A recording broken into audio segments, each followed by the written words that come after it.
I used to want to save the world.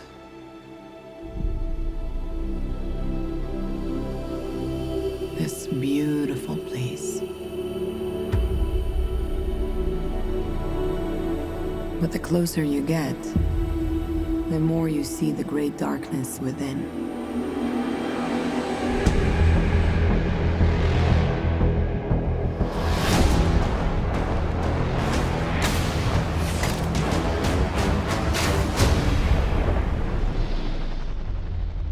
I learned this the hard way a long, long time ago.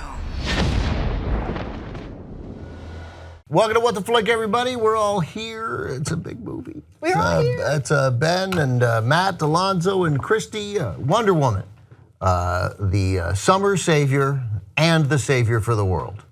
Yes, all the world is waiting for her. And the savior of Warner Brothers, savior of DC Extended Universe. It had been a bad year. No pressure. Right, a year of box office failures was sort of the storyline so far, more or less, disappointments. Except for Guardians. Right, except for Guardians. No, obviously not completely. And Logan. Yeah. But like other blockbusters. Other blockbusters, I mean, in the last week. Well, yeah, we're coming off of Baywatch and Pirates. It's not a good, and even the ones that, even Pirates, which is going to make money, was greeted so unenthusiastically. So there was room for a blockbuster to step in and do its job, and did Wonder Woman. We'll begin with a description of the film from Matt Atchity. Yes, the resident Wonder Woman. That's me. Yes, I'm wearing my Captain America shirt. I don't have a Wonder Woman shirt, and nobody wants to see me in a bra yet, but soon. Anyway, Wonder Woman kicks so much ass. She grows up as Diana, Princess of Themyscira, on an island with only women, and she is told that she can't fight, it's too dangerous, she's not gonna train, but then she trains secretly, and lo and behold, World War I spy crashes on her island, and she realizes that there's a bigger world out there that she wants to go and participate in to help stop war because the Greek god Ares may be involved. And so she goes to World War I and all kinds of awesome action happens and you care about these characters and it kicks ass, and go see it. It is our sacred duty to defend the world, and it's what I'm going to do.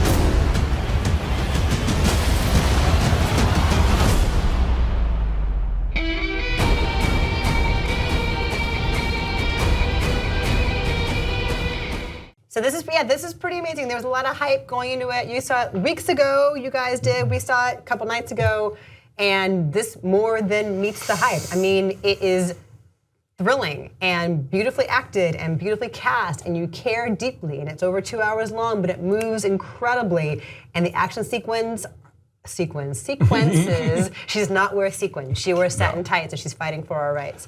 But it does exactly what you want it to do, and you care emotionally deeply about what happens here. This movie is, there's a lot of reviews that are positive. It's better than just relief, right? I think there's a lot of people that came into this thinking, God, please get this right. Please, finally, guys at Warner Brothers, please get this right. Yes, they got it right. They did so much more than that. There's great chemistry between Gal Gadot and Chris Pine, and you legitimately care about those characters to the point that when things happen at the end, you're invested in what's gonna happen to them. The movie's not perfect, it does make some mistakes, and I think that the action, the big fight scene at the very, very end feels a little generic in places. That being said, I'm really impressed with the character kind of arcs that they have in this, and I think it worked really well. And I for one am excited to see another one.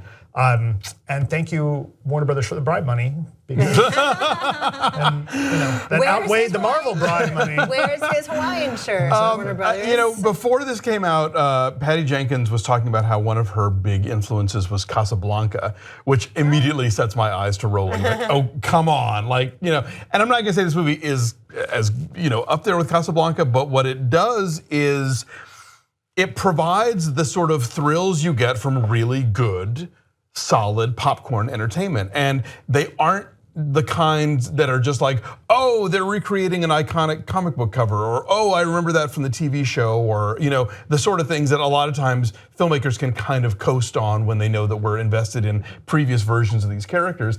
This one was just literally just these moments that on their own stood out as you're just like, I got chills, and just watching how this was unfolding. And even if I had never seen or heard of Wonder Woman before, this movie would work because it's just so well crafted. It's popcorn, but there are stakes.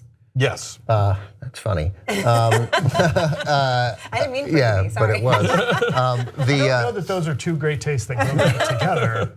Yeah. Can you address Alonso's Casablanca? Well, look, there's a romantic scene at an airfield between two people you like a lot. And they'll always have Paris. So yeah, I mean that's I could see where. So she's not done a feature film since Monster. She's made some TV movies and some TV shows, but no feature film since Monster, which is 2003, right? Yeah. So that's It earned Charlize her Best Actress Oscar. That's right. Richard Roper was put on Twitter today or yesterday that when he saw Monster with Roger Ebert, Roger at the end of the movie, when he learned from the credits that it was Charlize Theron, was like, had no idea. Look, I think this is terrific. There's no question, and I'm going to give it a high number. I'm going to have some of the same. And I'm a bit of a one-trick pony here, but I mean the fight scene at the end is not. Sort of derivative. It's identical. I mean, it's To what? To every other superhero movie. Okay. It's immortals punching each other and slamming into heavy equipment, tanks, trucks, buildings, with no repercussions. I mean, Batman v Superman had that very thing. They all have. They all have that punch, and I don't ever know. Why does this thing falling on them matter and that thing falling on them doesn't matter, and they get punched and they slide and they tear up the concrete or the tarmac in this case. But I think that is somewhat forgivable because you're so invested in the characters, and there are other action sequences in this that work really well. Like the choreography, and we saw a bit of this in Batman v Superman, but the choreography of her using the lasso as a weapon is effective, and it's cool, and it's exciting. And there's things that she does, within the context of a World War I battle that are somewhat grounded, to maybe misuse a word, but I think it makes it exciting, and it adds a realism to that character that does make it stand out in a way. I was curious when watching that real quick, just because you mentioned the lasso, if I could, Alonso. So during the scene where she's using she does it a couple times, but one in particular where she significantly uses the lasso as a weapon, and I was watching it and I was totally thinking, in 50 years, will this seem ridiculous? Right? Will there be a quality of the ants in them? But I sort of think my thought is no. Like it looks really cool. So I that was just one of them. That's my secondary. What I will say about the big finale, which yes does I think offer a lot of elements that we've seen before. At least Diana is more cognizant of innocent bystanders and keeping them safe than say Superman at the end of Man of Steel. Yeah, I got it. And take that, Superman. In this case, I mean, they fight in a place where it is realistic that a zillion other civilians wouldn't be killed. So they take that element out of it, which was nice. Look, it's okay. I get it that these kind of things happen. I just I have a not insignificant problem in general with the buildings coming down and there being no repercussions, and a World War I movie where there is, except for one scene where battles have already happened, where there's really no blood and no suffering. Whoa. I don't agree with that. No. Yeah, I'm going to call you on that one. I think there's a lot of suffering in this movie, and I think one of the things I pointed out in my review is, there's this famous phrase that there's no such thing as an anti-war movie because war is so inherently cinematic. But I think when she shows you these people coming off the battlefield, missing limbs, orphans yowling, That's the one scene. But there's a couple of scenes. I mean, when they get to the village, it's the same thing. I mean, I think there's a lot of reminders that there's nothing glorious about any of this. And when they're in the foxhole, it's all like mud and grime and we're still. I hear you. Movies have still. I agree that if there is that of any sort of certainly superhero movie, this is the most anti-war superhero movie there is. no one can make a movie about World War I, which cost 16 million people, I think, their lives, like 9 million combatants and 7 million non-combatants, something like that. It may even be low, maybe 20 million. It was the dumbest thing human beings have done in the last 100 years, I by totally far. disagree. As the late, great Miguel Ferrer said in Hot Shots 2, war, it's fantastic. So I just, I think inevitably, by not showing, I get it, they tried harder. So there's no question that you get credit. And so this may be the wrong movie to make this criticism, but I feel like it has to be made every single time. We are anesthetized. I struggle every time with that. Overall to it, Hollywood has done an effective job over 100 years of selling the glory of war, and it inevitably happens. And by the way, in World War I, you can't, unlike World War II, you can't, in general, pin it all on the Germans. And there's a little effort to make that clear at the end, but it's... Yeah, I mean, I think here you see, obviously the British have their own role in what's going on here. And I mean, the fundamental thing of Wonder Woman has always been about the power of love to conquer the power of war, which can be really, sounds goofy and it doesn't seem like the kind of thing you could portray in an exciting movie. And I think it really hits that mark way more often than it doesn't. It did, and she pulls off that line about that, where that is a super groanable moment. But she's so good at this. She sells it. Yeah, that she sells it. And if there's any superhero that this one seemed most connected to me in recent memory, this to me felt like Iron Man. She was that same. She reminded me of Robert Downey Jr. Her light, breezy winking without actually winking. You instantly like her. She's staggered by her own powers. She finds it amusing. There was some of this is there's almost a screwball comedy quality. Oh, the to banter parts. between her. Yeah, and she is a. I mean, this is a fish out of water movie for a good, solid, totally amusing 30 And I'll tell minutes. you, I'm sorry. I'm a girl, I want to talk. Sorry, I want to throw this in, and then the floor is yours. Thank you. A thing that drives me nuts about movies these days is that so often, like especially Tom Cruise does it a lot, because it came up in both Oblivion and the Day After Tomorrow or whatever that movie tomorrow. Rinse, wash, Live, die, repeat, whatever we're calling it now. No, the whole thing about how like you get to the third act and someone like commits this amazingly brave act of sacrifice. Oh my God, it's so moving. Oh, the movie's gonna take it back.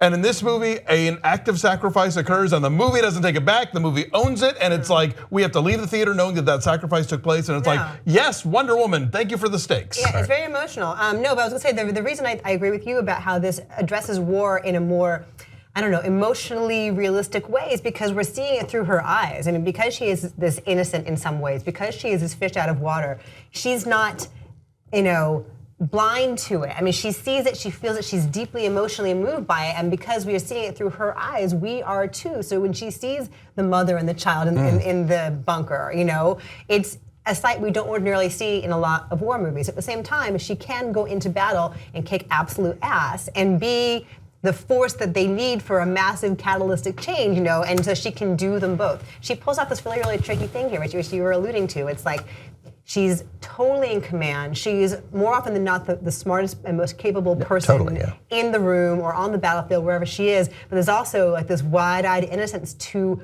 her experience with every new thing in this world, which makes total sense and is never hokey. It's funny every time and it's sweet every time. So she's got to be tough but sweet, and she pulls that off. And she's just, I mean, of course she's gorgeous, but she's got this incredible presence about her. How do you not adore her, and how do you not care deeply about what happens to her and how you want to protect her, even though she doesn't need that. She's like the one person who does not need protection, but you want to protect her from becoming cynical, Yeah, and her gorgeosity.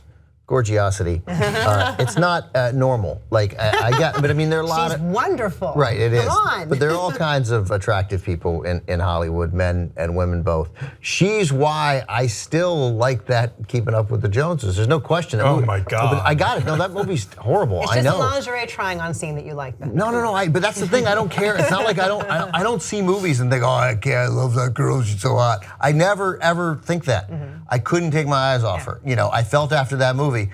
Do people know about this one? Have you seen her? It turns out they Please. did. You can't even talk about what happens to her at the end of Fast 5 to Dave White without him losing it. Like he is still, he's still shaken. Right. The bikini scene in Fast 5 is amazing. But she has a thing. It's her. It's not the lingerie. It's her eyes. She's a enormously talented actress, and Chris Pine was always good, but is like aging into an even better looking, better acting guy, and he was fine before. And they've got palpable chemistry. Yeah, they do, and it's a really great supporting cast between. What's that? Oh, 6. Sorry. Anyway, 6. Don't come at us. But Chris Pine. But besides that, you have like Ewan Bremner and Danny Houston and Elena Anaya from The Skid I Live In. The same face. She's like she kept her mask from the Almodovar movie. It's very convenient. And Robin Wright. Robin Wright is great in this as her aunt who trains her. And Connie Nielsen's her Connie mom. Nielsen. It's this incredible supporting cast. One goofy thing I will say is that they make all the Amazons have this sort of vague, ineffable accent, so that the fact that Gal Gadot speaks English with a sort of Israeli inflection won't seem weird. So Robin Wright is speaking in what Kathy Griffin would call a European accent. Yeah, I don't know. Yeah, I was okay with that. That did not seem. No, weird it's just to me. it's a goofy thing. They're It didn't they're take me out of it. exotic. They're Right. Amazons. They're from they're others. from But Amazonia. again, I look. I know it. I got it. You're right. This movie does a better job. What we are doing to how we treat war as a people. This is something that Hollywood is not handling right. True. It is awful. It is horrible. It is hideous. It destroys lives, communities for generations and generations. Wipes people off the earth, and we're comfortable with it. And part of it is that we never see Americans die. We don't see it. We didn't 5,000 Americans in Iraq or Afghanistan, and a little more than that total. And we don't know. We don't know. And they died in awful, hideous ways, and so do the civilians. And we bomb 100 people, and they're dead in Iraq, right, where we dropped that bomb and hit the apartment building, and we see nothing. We see nothing, and so we see, and again, this was a little better, but it's not enough, and it makes us comfortable. But this is at least a movie where war itself is the bad guy. Well, yes, I think it's a step in the right I got you. direction. I got to tell you, I disagree. One of my thoughts with this movie is that what takes some of the fun away from this is that it's set in World War I in the trenches. And like World War II is a movie, if you are not dealing with the Holocaust, there's a lot of lighter movies set around the combat of World War II, stuff like Kelly's Heroes, where it doesn't really take it all that seriously, right? There's a ton of those movies. Dirty Dozen, whatever. This one, it's like, oh right, trench warfare, that's not so funny. We're at Paths of Glory and All Quiet on the Western Front. Right, yeah. trench warfare, that shit sucks. And I felt like it comes in, and the gassing and stuff's like, oh God, No, we didn't right. see anybody. We didn't see anybody. Yeah. You've seen some you gassing. do. No, There's it's some all through the haze. gassing. I got it. I just don't. Anyway. I think it's all part. This is Okay, a so small Claude part. Lanzmann didn't direct Wonder Woman. Sorry, Ben. But speaking, if you're thinking about bringing your child, speaking of people dying and violence, I brought Nick. Nick is 7.5, but Nick has like the movie knowledge of like a 14-year-old. So I mean, if you were thinking about bringing your kid, and I've got so many friends with little girls who are like, my daughter really wants to go see Wonder Woman. It's really violent. It's long action sequences, long battle sequences where you see a lot of people die. So I would say if your kid's boy or girl, because boys should see this, girls should see this, everyone should see this.